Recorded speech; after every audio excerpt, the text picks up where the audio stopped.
আমি যদি রাজনৈতিকভাবে ব্যবহৃত হইতে না চাই, কেউ আমাকে ব্যবহার করতে পারবে না। আমি এটা বিশ্বাস করি এবং আমি নিশ্চিত এখানে যারা আছেন তারা সবাই এই বিশ্বাসী, কারণ আমরা তাদের কাছ থেকে এটা শিখেছি। You don't have to be used by your political cult, and if you are doing so, you have the right to protest and right to live.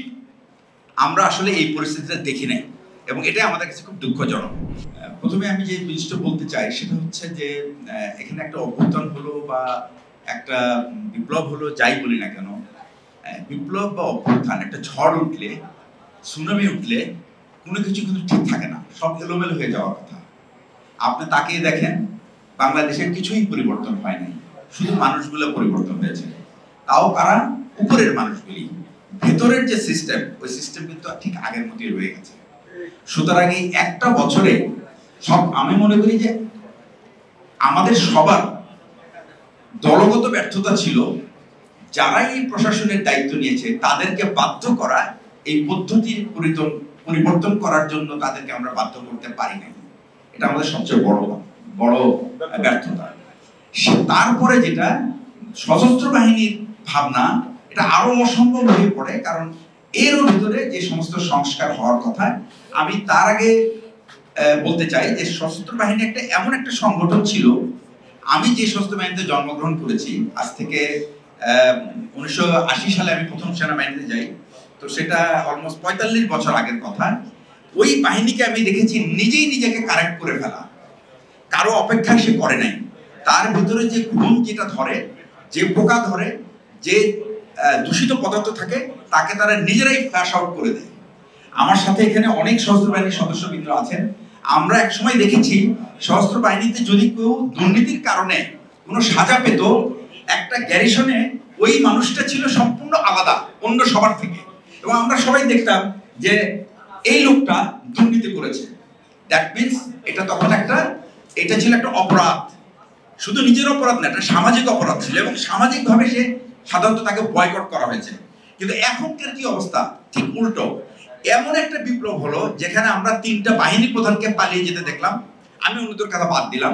Generals do not run away, they face the death penalty if they have done any crime.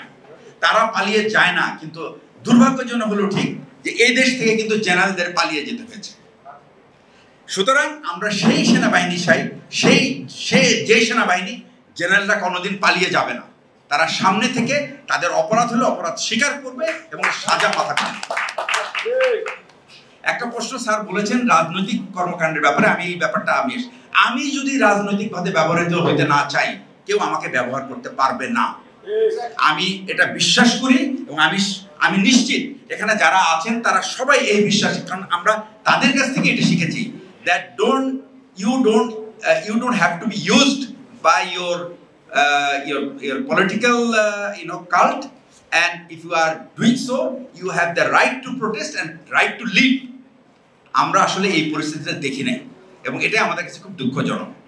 যদি আমাদের কোনো বাহিনীর মধ্যে যে মানে টক্সিকেশন ঢুকেছে, এটাকে detoxify করার জন্য যা করার সেই কাজটা আমরা করতে পারি নাই, যার ফলে এই দূষিত পদার্থ এখনো রয়ে গেছে।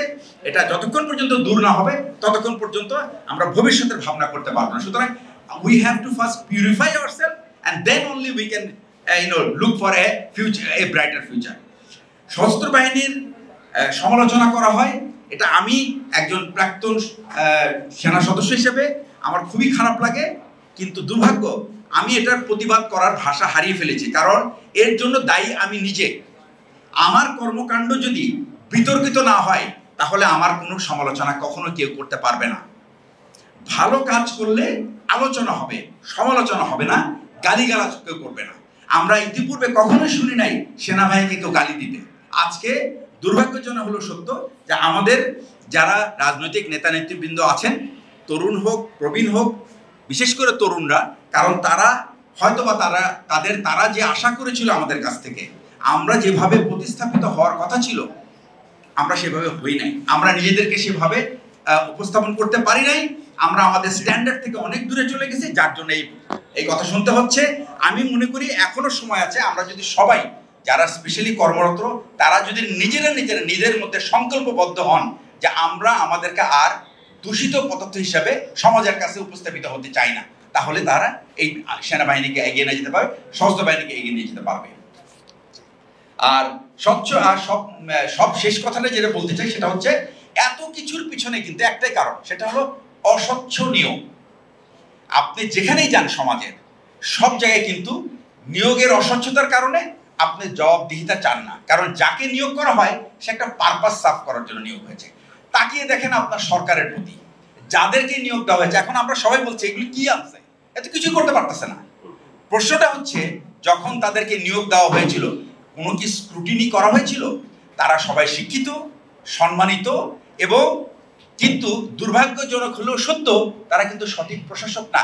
এখানে দরকার প্রশাসক যে সৎভাবে, প্রথম কথা হলো সিস্টেমকে আপনি ডিটক্সিফাই করতে হবে, আপনাকে লিস্ট আউট করতে হবে। এই গোয়েন্দা সংস্থা থেকে শুরু করে, কয়েকদিন আগে দেখেছেন আমার দেশে যে আমাদের গোয়েন্দা সংস্থার ভিতরে বিদেশি এজেন্টরা ঢুকে গেছে। এটা কখনো কল্পনা করা যায় না একটা গোয়েন্দা সংস্থায় কিভাবে আর একটা দেশের মানুষ রিক্রুটেড হয়।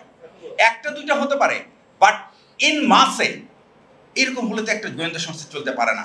এই গোয়েন্দা সংস্থার যদি শুদ্ধিকরণ না হয়, আমরা আগামীর পথ আমাদের জন্য অন্ধকার।